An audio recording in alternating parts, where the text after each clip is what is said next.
안녕하세요. 플라바 MCP 허브가 걸어온 길 AI 시대 배관공사 발표를 시작하겠습니다.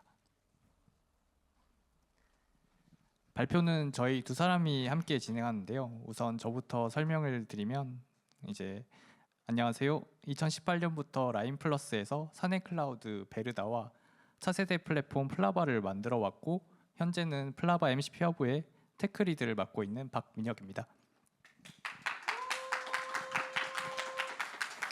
네, 안녕하세요. 2020년부터 같은 팀에서 베르다와 플라바를 개발해왔고 현재는 플라바 MCP 허브의 백엔드를 담당하고 있는 강인배입니다. 네, 그럼 오늘 어떤 이야기를 다룰지부터 먼저 말씀드리도록 하겠습니다. 오늘 발표는 크게 5챕터로 준비했습니다. 먼저 저희가 왜 MCP 허브를 만들 수밖에 없었는지, 그리고 이게 대체 어떤 플랫폼인지에 대해부터 먼저 소개해드리겠습니다. 두 번째는 MCP 허브가 안에서 실제로 어떻게 굴러가는지 저희가 4층 배관 모델이라고 부르는 구조를 풀어보려고 합니다. 세 번째는 그 4개의 층 중에서도 가장 어려웠던 부분 중 하나인, 그러니까 표준과 사내 인증 사이의 간극, 즉 프로토콜 갭을 어떻게 메웠는지를 나눠보려고 합니다. 네 번째는 처음에 오픈소스 게이트웨이를 가져다가 썼는데 결국 직접 만들기로 돌아선 그 과정에 대한 이야기입니다. 마지막으로는 이게 하나의 플랫폼이 되고 나서야 비로소 보이기 시작한 것들, 그리고 아직 가야 할 길까지 함께 나누겠습니다. 그럼 첫 번째 챕터부터 바로 들어가 보도록 하겠습니다. 먼저 플라바 MCP 허브가 무엇이고 왜 만들었는지부터 살펴보겠습니다. MCP는 모델 컨텍스트 프로토콜의 약자인데요. 그럼 모델 컨텍스트 프로토콜이 뭘까요? LLM은 똑똑하지만 학습이 끝난 시점에 머릿속이 멈춰 있습니다. 지금 우리 시스템에 무슨 일이 일어나고 있는지, 어떤 데이터가 쌓였는지 LLM은 알지 못합니다. 머리는 좋은데 바깥을 볼 눈과 손이 없는 겁니다. MCP는 LLM에 그 눈과 손을 달아주는 규격입니다. LLM이 외부 도구와 데이터에 직접 접근해서 필요한 컨텍스트를 그때그때 가져올 수 있게 해주는 역할인 거죠. 네, 이제 간단하게 MCP에 대해서 알아보았는데요. 그럼 다시 본론으로 돌아가서 플라바 MCP 허브가 뭔지에 대해 얘기해 보도록 하겠습니다. 플라바는 사내에서 공통으로 사용하는 프라이빗 클라우드입니다. 그리고 그 플라바 위에 올라간 전사에서 공통으로 사용하는 MCP 플랫폼이 바로 플라바 MCP 허브입니다. 플라바 MCP 허브의 아이덴티티는 세 단어로 표현을 할 수가 있는데요. 카탈로그, 런타임, 그리고 어스 게이트웨이. 먼저 카탈로그는 사내에 어떤 MCP가 있는지 한눈에 보여주는 역할입니다. 사내에서 어떤 MCP를 사용할 수 있지라는 의문을 없애주는 것이죠. 런타임은 그 MCP를 직접 만들고 배포하고 사용하는 과정을 전부 손쉽게 만들어줍니다. 그리고 마지막으로 어스 게이트웨이는 권한과 접근 제어를 편하게 설정하게 해주는 인증 관문의 역할입니다. 이 세 역할을 플라바 MCP 허브가 동시에 맡고 있습니다.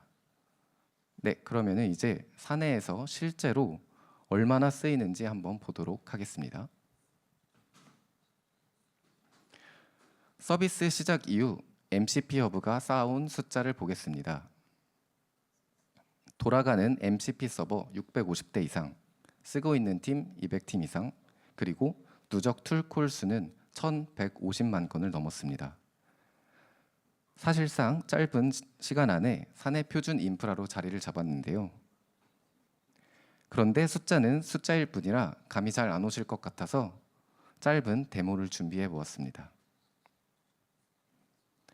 네, 데모는 두 가지를 준비를 했는데요. 첫 번째는 플라바 MCP 허브에 여러 가지 MCP 서버 중에 컴플루언스 MCP도 있는데요. 그 컴플루언스 MCP를 사용을 해서 테크위크 2026의 일정을 한번 알아보도록 하겠습니다. 두 번째는 쿠버네티스 MCP를 직접 만들어서 특정 네임스페이스에 있는 워크로드를 조회해 보는 것을 한번 데모로 보여드리도록 할 건데요. 놀라운 건 이 두 가지가 각각 1분이면 된다는 겁니다. 그럼 먼저 데모 영상부터 보도록 하겠습니다.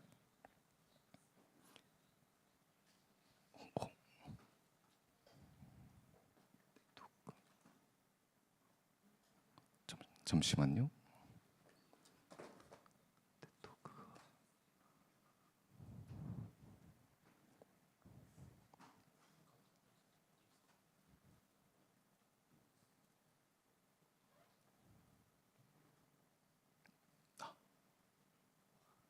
네, 지금 보시는 화면은 플라바 콘솔인데요. 여기서 MCP 허브로 들어가 보도록 하겠습니다. 그럼 이렇게 초기 화면에서 사용할 수 있는 MCP의 목록들이 보이게 되고 컴플루언스 MCP로 한번 들어가 볼게요. 네, 보시면은 원클릭 인스톨 버튼이 보이는데요. 요거를 클릭하시면 VS 코드가 자동으로 실행이 되고 MCP 설정 화면까지 바로 뜨게 됩니다. 여기서 인스톨 버튼을 누르게 되면 네, 설정은 바로 끝이 났습니다. 한 15초 정도 지났나요? 금방 설정을 할 수 있었고, 네, 테크위크 스케줄 한번 물어보겠습니다. 그러면은 컴플루언스 툴을 사용해서 MCP LLM이 답변을 만들어 줄 거고요. 네, 답변이 바로 왔네요. 이렇게 빠른 시간 안에 손쉽고 편리하게 MCP를 사용할 수 있도록 저희가 제공을 하고 있고요.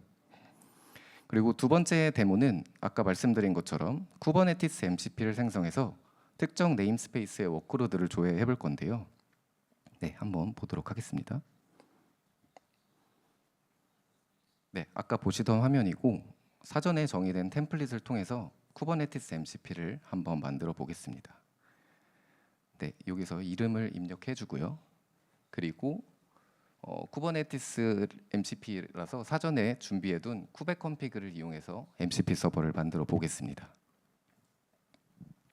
네, 조금만 기다리시면 바로 MCP 서버가 액티브 상태가 될 거고, 이번에는 저희가 간단하게 테스트할 수 있는 환경인 플레이그라운드라는 것도 제공을 하는데 거기서 한번 이 MCP를 사용해서 물어보도록 하겠습니다.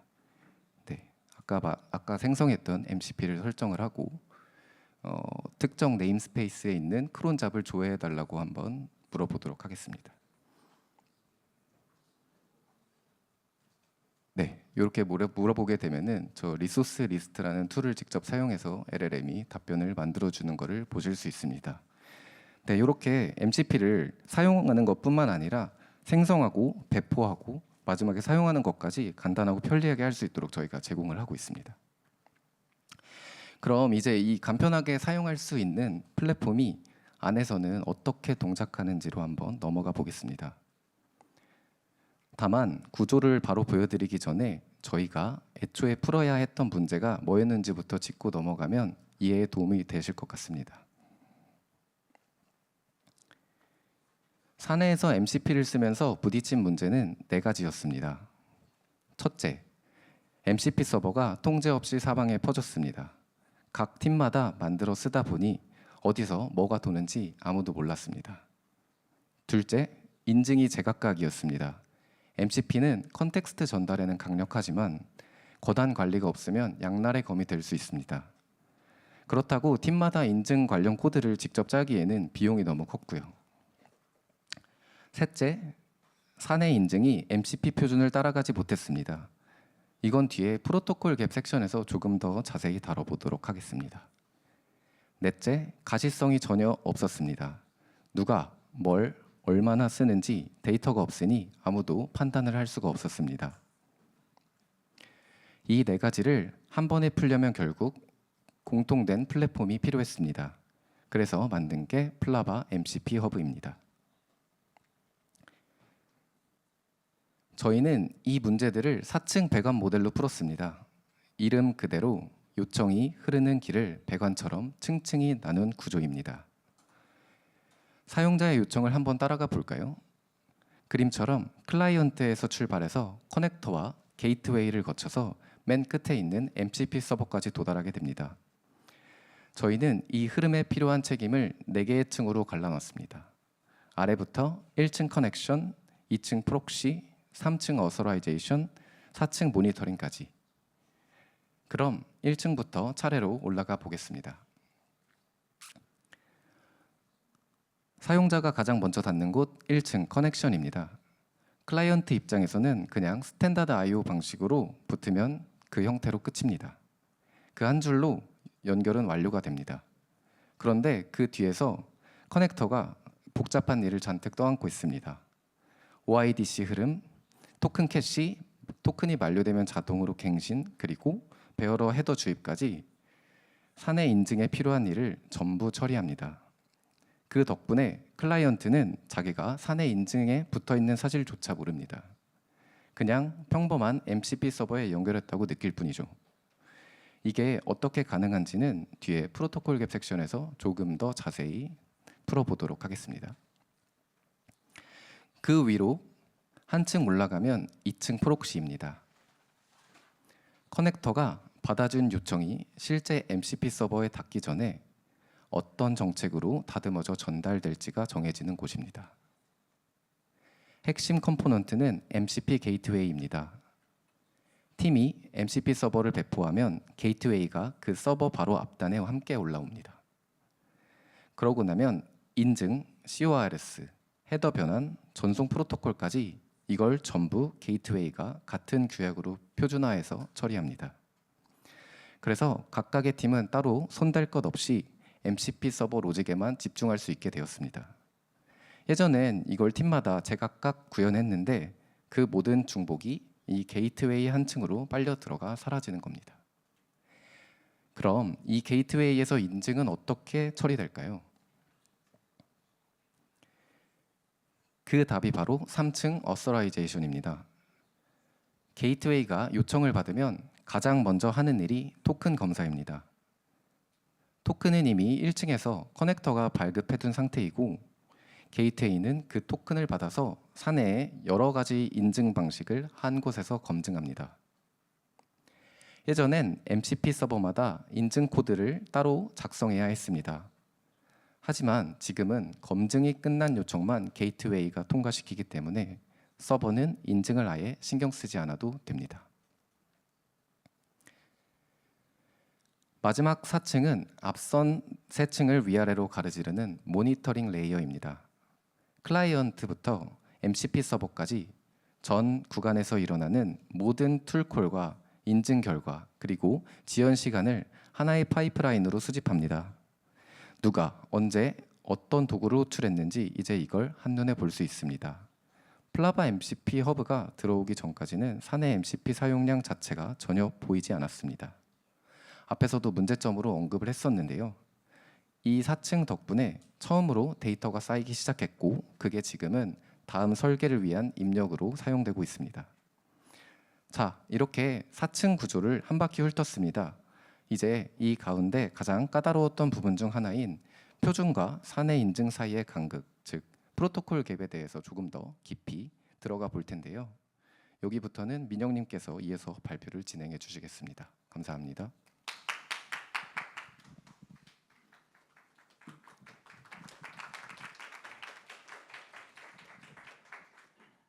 네, 플라바 MCP 허브의 MCP 서버와 연결할 때 유저는 단순히 자신의 클라이언트 컨피그레이션만 클라이언트에 설정하면 연결이 완료됩니다. 그게 가능했던 건 바로 이 프로토콜 갭을 저희가 안에서 메워뒀기 때문입니다.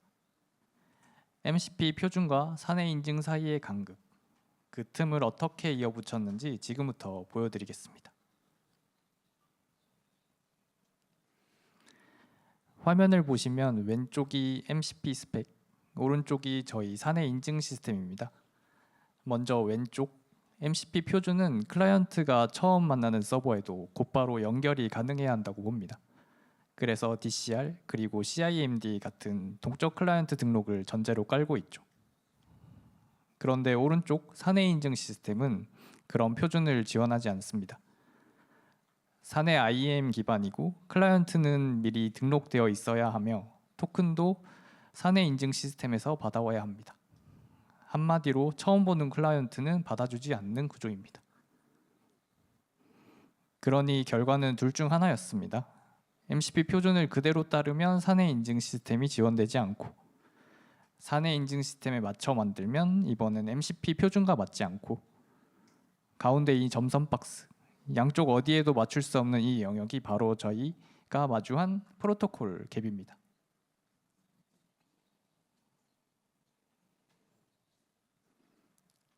그래서 이 간극은 실제로 클라이언트와 MCP 서버 사이를 뚝 끊어 놓습니다.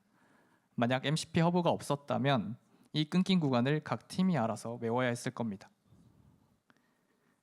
팀마다 MCP 서버 인증을 따로 구현하고 브라우저 콜백을 만들고 토큰을 캐시하고 갱신하고 똑같은 인증 코드 한 벌을 각 팀마다 다시 작성해야 했던 겁니다. 거기서 끝이 아니라 그렇게 짠 코드의 운영 책임까지 그대로 각 팀이 감수해야만 했습니다. 결국 똑같은 문제가 사내에서 각 팀마다 반복해서 발생하게 됩니다. 이건 팀 하나하나가 풀 문제가 아니라 플랫폼이 한 번에 풀어야만 하는 문제였습니다.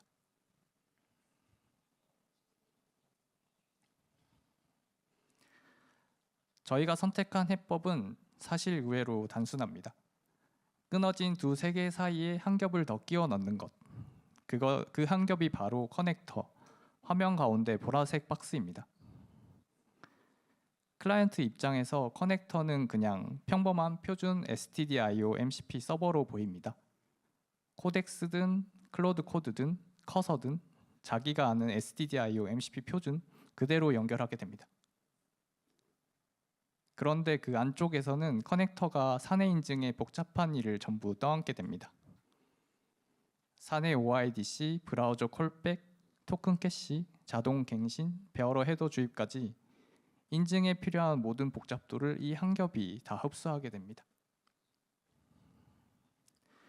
그래서 커넥터 오른쪽으로 빠져나갈 때쯤이면 요청은 이미 인증이 끝난 상태로 MCP 서버를 향해 흘러가게 됩니다. 슬라이드 아래 이 한 줄이 핵심을 가장 잘 보여줍니다.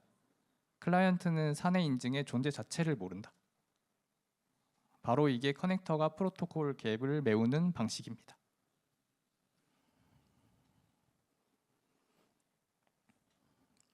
그 결과 클라이언트 쪽이 짊어지는 복잡성이 통째로 사라졌습니다. 각 팀은 더 이상 인증을 고민할 필요가 없어진 거죠. 그래서 숫자가 이렇게 바뀝니다. 예전에 MCP의 인증을 갖추는데 팀마다 사내 인증에 대해 이해하고 그 인증을 적용하기 위해 인증에 대한 설계가 필요했었습니다. 이러한 과정들을 진행할 경우 약 한 주 정도가 걸릴 것으로 예상이 됩니다.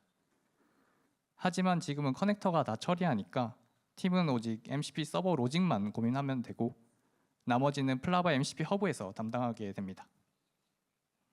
그 결과 같은 일이 5분이면 끝나게 됩니다.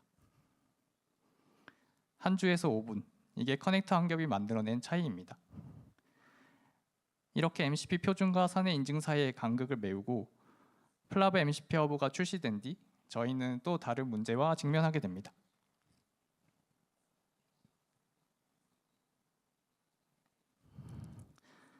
바로 저희가 오픈소스 게이트웨이를 사용하다가 한계에 직면하여 독자적으로 개발한 게이트웨이로 변경하게 되었는데요. 이 과정에서 저희가 왜 독자적으로 개발을 하였고 무엇을 배울 수 있었는지 설명드리도록 하겠습니다.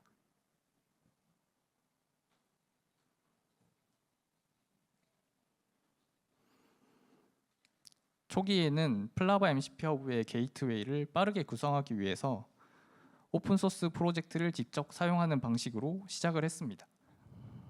당시 주어진 개발 기간은 약 2개월로 제한적이었기 때문에 게이트웨이의 모든 기능을 처음부터 직접 구현하기에는 현실적으로 부담이 컸습니다.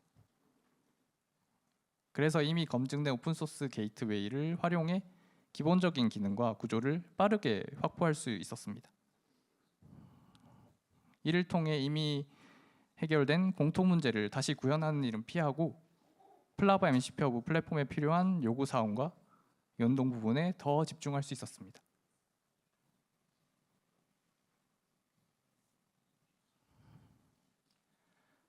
하지만 오픈소스 게이트웨이를 직접 사용하면서 몇 가지 한계에 마주했습니다. 첫 번째는 언어 스택의 차이였습니다. 저희 팀은 고랭에 익숙한 구성원들이 많았지만 해당 오픈소스는 러스트 기반이라 장애 분석이나 디버깅이 쉽지 않았었습니다. 두 번째는 오픈소스의 방향성과 사내 요구사항이 항상 맞지는 않았다는 점입니다. 오픈소스 자체적인 목표와 로드맵이 있기 때문에 저희가 필요한 기술이나 요구사항을 원하는 속도로 반영하기에는 어려웠습니다. 세 번째는 포크와 패치 관리 부담이었습니다. 사내 인증 시스템에서 필요한 변경 사항을 업스트림 이슈나 PR로 처리하거나 별도 포크로 관리해야만 했습니다.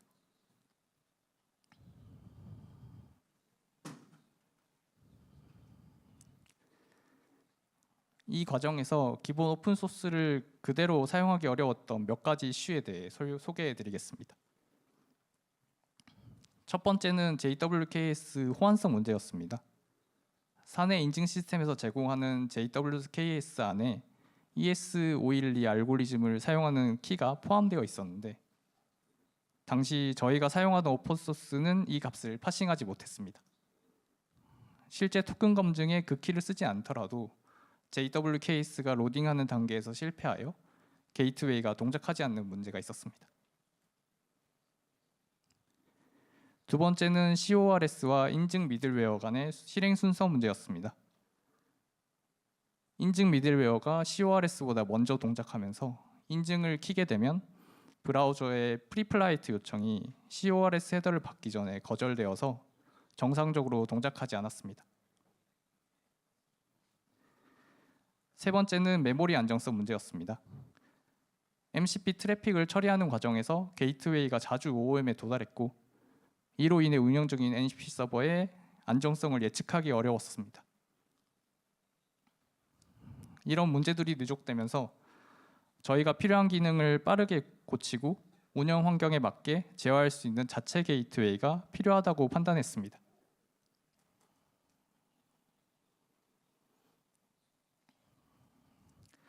재개발 과정에서는 기존 문제점을 개선할 수 있는 방향으로 진행하였습니다. 먼저 게이트웨이를 사내소 요구사항에 맞게 디자인을 변경하였고 게이트웨이의 핵심 동작을 직접 제어할 수 있도록 구현했습니다. 또한 고 기반으로 다시 구현하면서 팀에서 익숙한 언어와 도구를 사용하여 장애 분석과 디버깅이 더 쉬워졌습니다. 그리고 업스트림이나 포크에 의존하지 않게 되면서 패치 주기를 짧게 가져가며 필요한 기능 개선을 빠르게 진행할 수 있었습니다. 마지막으로 이러한 변화들을 기반으로 운영 안정성과 편의성이 향상되게 되었습니다.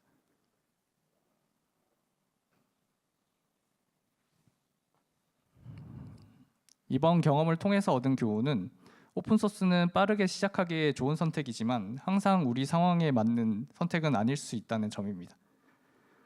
초기에는 오픈소스를 활용해 개발 시간을 줄이고 빠르게 기능을 검증할 수 있었습니다. 하지만 오픈소스 프로젝트가 지향하는 목표와 저희가 운영 환경에서 필요로 하는 요구사항이 계속해서 달라진다면 단순히 포크나 패치로 따라가는 방식은 오히려 운영 부담을 키울 수 있다고 생각합니다.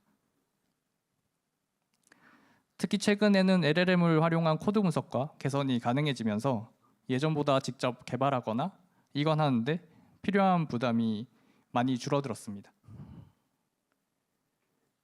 그래서 오픈소스를 무조건 대체해야 한다기보다는 오픈소스의 방향성과 우리의 요구사항이 맞지 않는 영역에서는 직접 개발에 사용하는 것이 장기적인 안정성을 높이는 선택이 될 수 있다고 생각합니다. 결국 중요한 것은 오픈소스 자체가 아니라 우리 운영 요구사항에 맞는 기반을 직접 가져갈 수 있느냐였습니다.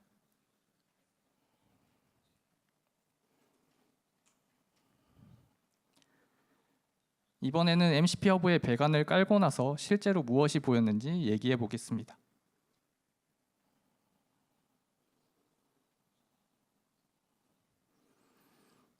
먼저 저희가 기대했던 가치는 플랫폼 효율성이었습니다. MCP 서버를 각 팀이 직접 만들기 시작하면 연결 방식, 인증 처리, 권한 관리, 운영 방식이 팀마다 반복해서 구현돼야 합니다. MCP 허브는 이 반복 작업을 플랫폼에서 대신 처리하기 위해 만들어졌습니다. 팀들은 더 이상 같은 연동 패턴을 매번 다시 만들 필요가 없고 사내 인증과 접근 제어도 공통 방식으로 사용할 수 있습니다. 또한 서버의 비저빌리티, 오너십, 정책 같은 운영 요소도 일관되게 관리할 수 있습니다. 결과적으로 MCP 허브는 새로운 서버를 만들고 운영하는 비용을 맞추고 팀들이 MCP를 더 쉽게 도입할 수 있게 해주는 배관 역할을 했습니다.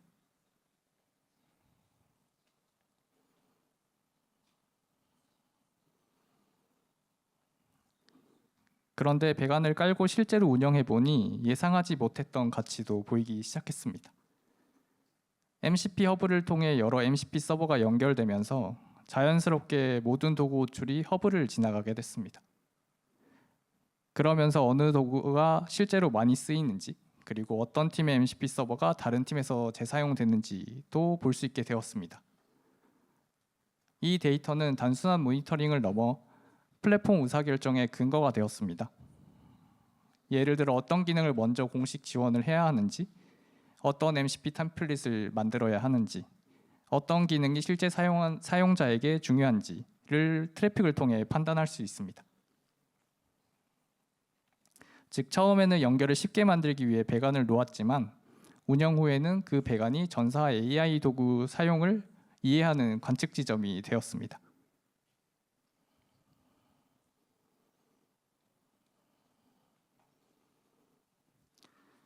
앞으로의 방향은 MCP 도입 과정에서 남아있는 반복 작업을 더 자동화하는 것입니다. 첫 번째는 오픈 API to MCP입니다. 오픈 API 스펙을 기반으로 기존 API를 MCP 서버로 노출할 수 있게 만드는 방향입니다. 두 번째는 인터널 어스입니다. 각 팀에서 기존에 구현된 API의 인증을 그대로 사용할 수 있도록 하는 기능입니다. 세 번째는 MCP 최신 스펙 대응입니다. MCP는 아직 발전하고 있는 프로토콜이다 보니 변경이 잦은 편입니다. 곧 2026년 7월 28일 버전이 나올 것이기 때문에 관련 변경 대응이 진행될 예정입니다. 네 번째는 CLI와 스킬스입니다. 개발자가 실제로 일하는 CLI 환경이나 스킬 흐름 안에서도 자연스럽게 사용할 수 있도록 확장하려고 합니다. 마지막은 IDJAG입니다. 여러 시스템 사이에서 필요한 토큰 교환과 권한 위임을 자동화해서 더 안전하고 편한 교차 시스템 접근을 제공하는 방향입니다. 결국 목표는 더 많은 팀이 MCP를 만들고 연결하고 재사용할 수 있게 하되 인증과 운영 부담은 플랫폼이 더 많이 가져가는 것입니다. 관련하여 두 가지 정도 추가적인 설명을 드릴 수 있도록 해보겠습니다.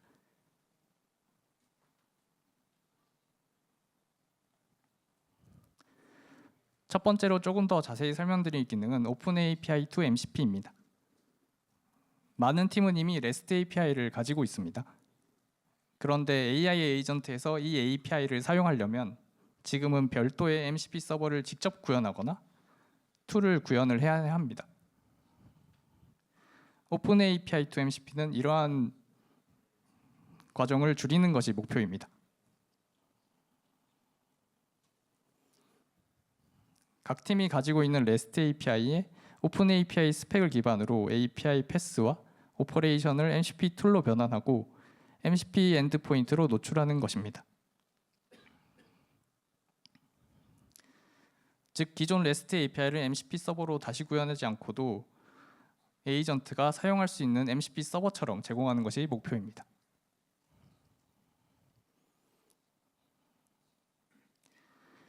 다음으로는 IDJAG입니다. IDJAG의 방향은 토큰 교환과 권한 위임을 플랫폼에서 자동화하는 것입니다. 기존 MCP 서버 이용을 위해서라면 각 MCP 서버에서 필요한 권한 부여를 위해 동의 화면에서 동의를 하고 각 MCP 서버를 위한 토큰을 따로따로 발급하여 사용해야만 했습니다. 하지만 IDJAG가 도입된 후에는 IDJAG 토큰을 발급받아 이 토큰 하나로 각 MCP 서버에서 필요한 토큰으로 교환하여 사용이 가능해집니다.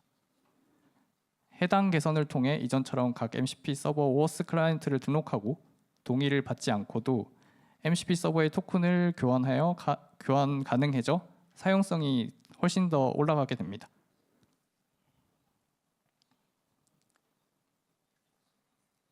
네, 지금까지 저희 발표를 들어주셔서 감사합니다.